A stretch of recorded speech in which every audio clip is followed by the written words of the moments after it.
ወደዚህ ውይይታችን እንኳን በደህና መጣችሁ። ዛሬ የምንመራምረው በሪክ ዋሬን ዓላማን የተከተለ ሕይወት ከተሰኘው እጅግ በጣም ታዋቂ መጽሐፍ ውስጥ አንድ ምዕራፍ ነው። አዎ፣ ይህ መጽሐፍ በብዙ ሚሊዮን ሰዎች ላይ ተጽዕኖ አሳደረ ነው። ስለዚህ የምናየው ሐሳብ ቀላል አይደለም። በትክክል። በተለይም በቀን 36 ለተልእኮ የተፈጠርክ ነህ በሚል ርዕስ የቀረበውን ሐሳብ ነው በጥልቀት የምንመለከተው። ይሄ የመጽሐፉ የመጨረሻ ክፍል አካል ነው። ደራሲው አንድ ሰው በምድር ላይ እንዲኖር የተሰጠ ነው አምስተኛ እና የመጨረሻ ዓላማ የሚያብራራበት፣ ሁሉንም ነገር የሚያጠቃልልበት ማለት ነው። ልክ ነው። የዚህ ጽሑፍ ማዕከላዊ ሐሳብ እንግዲህ ከአምላክ አንጻር የሰው ልጅ ሕይወት አምስተኛ ዓላማ አለው የሚል ነው። ይህም በዓለም ላይ የሚፈጸም ተልእኮ ነው። ግን ተልእኮ የሚለው ቃል ብዙ ጊዜ በተለያየ መንገድ ይወራል። አዎ፣ ትርጉሙ ሊሰፋ ይችላል። እስቲ ደራሲው እዚህ ላይ ለቃሉ ከሚሰጠው ፍቺን ጀምር። በጣም ጥሩ መነሻ ነው። ጽሑፉ ተልእኮ የሚለውን ቃል ፍቺ በመስጠት ነው የሚጀምረው። በቀላሉ ሲቀመጥ በዓለም ላይ በሚሰራው ሥራ ከእርሱ ጋር እንድንተባበር ከአምላክ የተሰጠን ምድብ ነው ይላል። እሺ። ነገር ግን በጣም ወሳኙ ነገር ደራሲው ተልእኮ እና አገልግሎት ብሎ በሚጠራቸው ሁለት ጽንሰ ሐሳቦች መካከል የሚያስቀምጠው ግልጽ ልዩነት ነው። ይሄ ወሳኝ ነጥብ ይመስለኛል። ብዙ ጊዜ እነዚህ ሁለት ቃላት እንደውም በተመሳሳይ ትርጉም ጥቅም ላይ ይውላሉ። እንዴት ነው የሚለያቸው? እዚህ ላይ በጣም ስለት ያለው መስመር ነው የሚያስቀምጠው። አገልግሎት ወይም ሚኒስትሪ የሚለው ለሌሎች አማኞች የሚሰጥ አገልግሎትን ያመለክታል። በክርስቶስ አካል ውስጥ ማለትም በቤተ ክርስቲያን ውስጥ የሚከናወን። በትክክል ወደ ውስጥ እያተኮረ ነው። ተልእኮ ወይም ሚሽን ግን ከዚህ በተቃራኒ አማኝ ላልሆኑ ሰዎች የሚሰጥ አገልግሎት ነው። ወደ ውጭ ያተኮረ። አዎ፣ በዓለም ውስጥ የሚከናወን ወደ ውጭ ያተኮረ ተግባር ነው። ስለዚህ አንዱ ወደ ውስጥ ሲያይ፣ ሌላኛው ወደ ውጭ ያያል። በጣም ግልጽ የሆነ ልዩነት ነው። ጽሑፉ በተጨማሪም ይህ ተልእኮ በከፊል የጋራ በከፊል ደግሞ ግላዊ ነው ይላል። ይህ ሐሳብ እንዴት ነው የሚሰራው? ሁለቱንም በአንድ ጊዜ እንዴት ሊሆን ይችላል? እዚህ ላይ ያለው ሐሳብ በጣም ትኩረት የሚስብ ነው። የጋራ የሆነው ክፍል የእያንዳንዱ ክርስቲያን የሚጋራው ኃላፊነት መሆኑ ነው። ለሁሉም እኩል የተሰጠ ማለት ነው። አዎ። ደራሲው ተልእኮ የሚለውን የእንግሊዝኛ ቃል ስርወ ቃል ሲመረምር መላክ ከሚለው የላቲን ቃል የመጣ መሆኑን ያትታል። ሚሽን ሴንዲንግ። ልክ ነው። ይህም የእያንዳንዱ አማኝ የኢየሱስ ክርስቶስ ወኪል ወይም መልእክተኛ ሆኖ ወደ ዓለም የተላከ ነው የሚል አንድምታ አለው። ይሄ የጋራ ጥሪ ነው። እሺ፣ ያ የጋራው ክፍል ነው። ግላዊ የሆነውሽ በምን መልኩ ነው? ግላዊ የሆነው ክፍል ደግሞ ይህ የጋራ ጥሪ ለእያንዳንዱ ሰው በሚገለጥበት መንገድ ላይ ነው። ደራሲው እንደሚለው አምላክ ለእያንዳንዱ ሰው በተለየ ሁኔታ በችሎታው፣ በልምዱና በሁኔታው መሰረት የተሰጠ ምድብ አለው። ስለዚህ አጠቃላይ ጥሪው አንድ ሆኖ አፈጻጸሙ ግን ይለያያል። በትክክል ሁሉም ሰው የመላክ ኃላፊነት ሲኖርበት የሚላክበት መንገድ፣ ቦታ እና የሚጠቀምበት ስልት ግን ግላዊ እና ልዩ ሊሆን ይችላል። ይህንን ሐሳብ ለመጠናከር ደግሞ ኢየሱስን እንደ ዋና ምሳሌ ይጠቀማል። በ12 ዓመቱ በአባቴ ቤት መሆን እንዲገባኝ አታውቁምን ማለቱን እና በመስቀል ላይ ተፈጸመ ብሎ የተናገረውን ይጠቅሳል። እነዚህ ሁለት አባባሎች የተልእኮን ሐሳብ እንዴት ነው የሚያጎሉለት? እዚህ ላይ የሚገርመው ደራሲው እነዚህን ሁለት ጥቅሶች ተጠቅሞ ግልጽ በሆነ ተልእኮ የተኖረን ሕይወት ከጅምር እስከ ፍጻሜ እንዴት እንደሚያሳዩ ነው። ከዳር እስከ ዳር? አዎ። የመጀመሪያው ጥቅስ ገና በልጅነቱ ዓላማውን በግልጽ ማወቁን ያሳያል። ሁለተኛው ደግሞ በሕይወቱ መጨረሻ ላይ ያንን ዓላማ ሙሉ በሙሉ መፈጸሙን ያረጋግጣል። እናም ዋናው መከራከሪያው ይህ ተልእኮ አሁን ለተከታዮቹ ተላልፏል የሚለው ነው። ልክ ነው። የክርስቶስ አካል ለተባሉት አማኞች ተልእኮውም ኢየሱስ የጀመረውን መቀጠል ነው ይላል። ይህም ሰዎችን ከአምላክ ጋር ማስተዋወቅ። የተልእኮ ምንነት ግልጽ ነው። ነገር ግን ደራሲው ይህንን እንደ አማራጭ ሳይሆን እንደ ሕይወት ወሳኝ ማዕከል ነው የሚያስቀምጠው። ለምን ይህን ያህል ክብደት ይሰጠዋል? አዎ፣ ጽሑፉ እዚህ ላይ ነው ወደ ዋናው መከራከሪያው የሚገባው። ይህ ተልእኮ ለምን በጣም አስፈላጊ እንደሆነ የሚያሳዩ 5 የተለዩ ምክንያቶችን ያስቀምጣል። እስቲ አንድ በአንድ እንያቸው። የመጀመሪያው ምንድን ነው? የመጀመሪያው በቀጥታ የኢየሱስን ተልእኮ የቀጠለ መሆኑ ነው። ጽሑፉ ተከታዮች ወደ ኢየሱስ እንዲመጡ ብቻ ሳይሆን ስለ እርሱም እንዲሄዱም እንደተጠሩ ያጎላል። በትክክል ከአገልጋይነት ወደ መልእክተኝነት የሚደረግ ሽግግር ነው። ደራሲው እንዲያውም ይህ ትእዛዝ በተለያዩ 5 የመጽሐፍ ቅዱስ ክፍሎች ውስጥ መደገሙን ይጠቅሳል። የጉዳዩን ክብደት ለማሳየት። አዎ። እሺ፣ ሁለተኛውስ ነጥብ? ሁለተኛው ነጥብ ድንቅ መብት መሆኑን ነው የሚናገረው። ይህ በጣም የሚገርም አገላለጽ ነው። እንደ ከባድ ሸክም ወይም ግዴታ ከሚለው በተቃራኒ። ልክ ነው። እንደ ትልቅ ክብር ነው የሚያስቀምጠው። 2 ታላላቅ መብቶችን ይጠቅሳል። አንደኛው ከአምላክ ጋር መስራት፣ ሁለተኛው ደግሞ እርሱን መወከል። አዎ። ዋናው ሐሳብ አማኞች በዓለም ላይ ተመልካቾች ሳይሆኑ የእግዚአብሔርን መንግሥት በመገንባት ሂደት ውስጥ የሽርክና ሚና አላቸው የሚል ነው። ግዴታን ወደ መብት መቀየር በጣም ኃይለኛ የአስተሳሰብ ለውጥ ነው። ሦስተኛው ምክንያት ግን በጣም ቀጥተኛና ምናልባትም አንዳንዶችን ሊረብሽ የሚችል ይመስላል። የትኛው?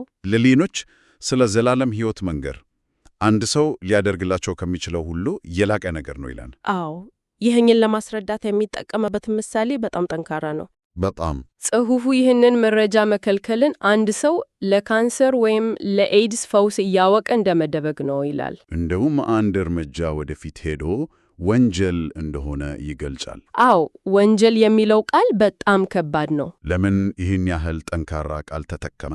የጉዳዩን አጣዳፊነት ለማሳየት ይሆን? ይመስለኛል። መከራከሪያው በጣም ግልጽ ነው።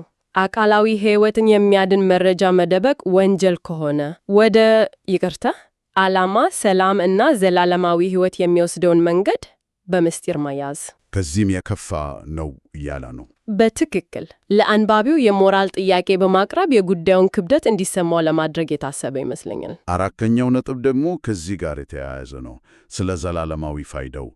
ይህ ተልእኮ የዘላለም ፋይዳ አለው ማለት የትልቅ ማረጋገጫ ነው። በጣም ትልቅ። ደራሲው ይህንን የሚደግፈው በጊዜያዊው እና በዘላለማዊው መካከል ግልጽ ንጽጽር በማድረግ ነው። እንዴት?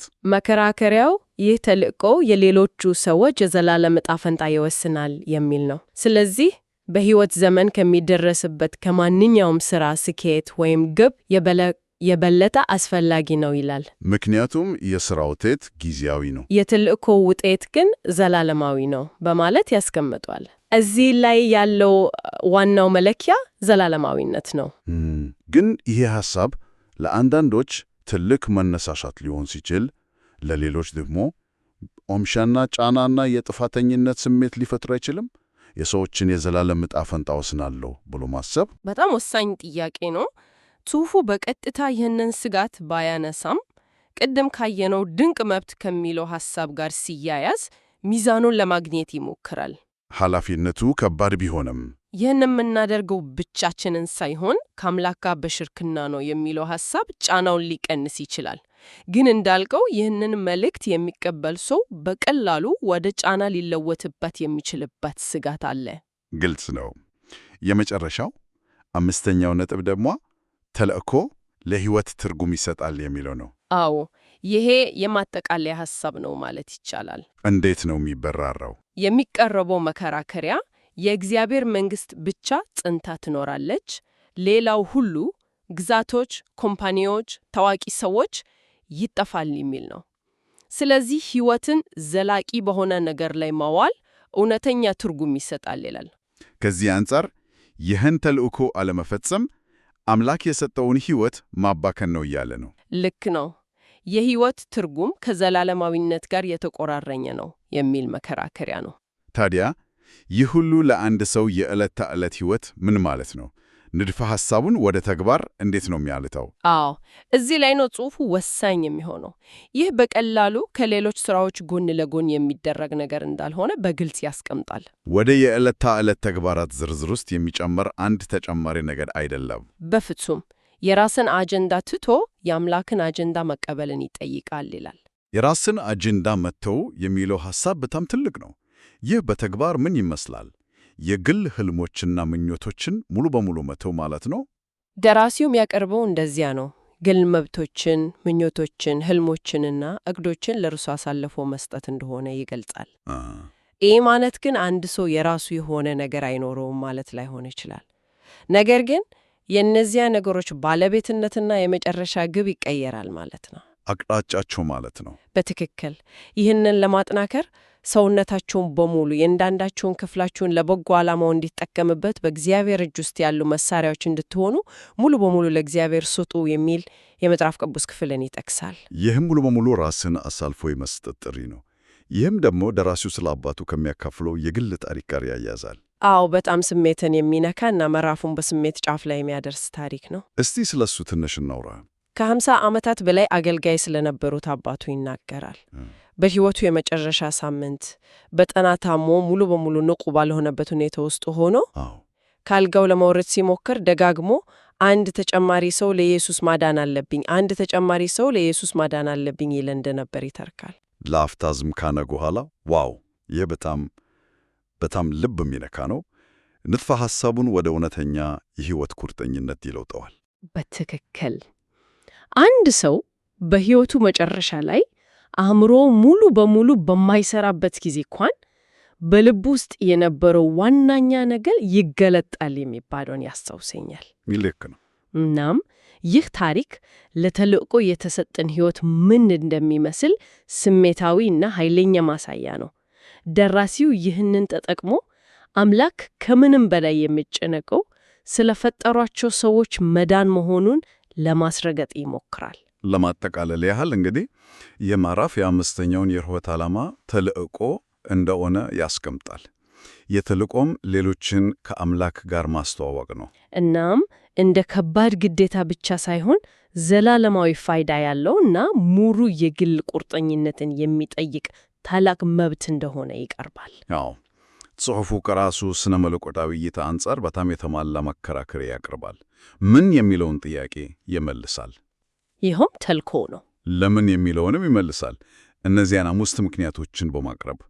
እንዴት ለሚለው ደግሞ የራስን አጀንዳ ሙሉ በሙሉ አሳልፎ መስጠት እንደሆነ ያስረዳል። የደራሲው አባት ታሪክ ደግሞ ከዚህ ሁሉ ሐሳብ በስተጀርባ ያለውን ጥልቅ ስሜት እና የልብ ቁርጠኝነት ቁልጭ አድርጎ ያሳያል። በትክክል ምዕራፉ የሚደመደመው ሊታወስ የሚገባ ጥቅስ እና ሊታሰበት የሚገባ ጥያቄ በሚሉ ክፍሎች ነው። ጥቅሱ ያው ታላቁ ተልእኮ ነው። ሂዱና አሕዛብን ሁሉ ደቀ መዛሙርት አድርጓቸው የሚለው ነገር ግን አንባቢውን የሚተወው ጥያቄ እጅግ ወደ ውስጥ እንድንመለከት የሚያደርግ ነው። አዎ፣ ጽንሰ ሐሳቡን ከመረዳት አልፎ ወደ ተግባርና ወደ ግል ሕይወት የሚገፋ ነው። ልክ ነው። ጥያቄው አንድ ሰው ይህንን ተልእኮ እንዳይወጣና ወንጌሉን ሌሎች እንዳይናገር የሚያደርጉት ፍርሃቶች ምንድን ናቸው ብሎ ይጠይቃል። እና ይሄ በጣም ወሳኝ ጥያቄ ነው። ምክንያቱም ደራሲው ይህን ያህል ጠንካራ መከራከሪያ ካቀረበ በኋላ አንድ ሰው እሺ ይህን ማድረግ አለብኝ ብሎ ቢያምንን በተግባር ግን ብዙ ጊዜ አያደርገውም። ልክ ነው። ስለዚህ የመጨረሻው ጥያቄ ወደ ዋናው መሰናክል ይመራናል። ይህም ብዙውን ጊዜ ፍርሃት ነው።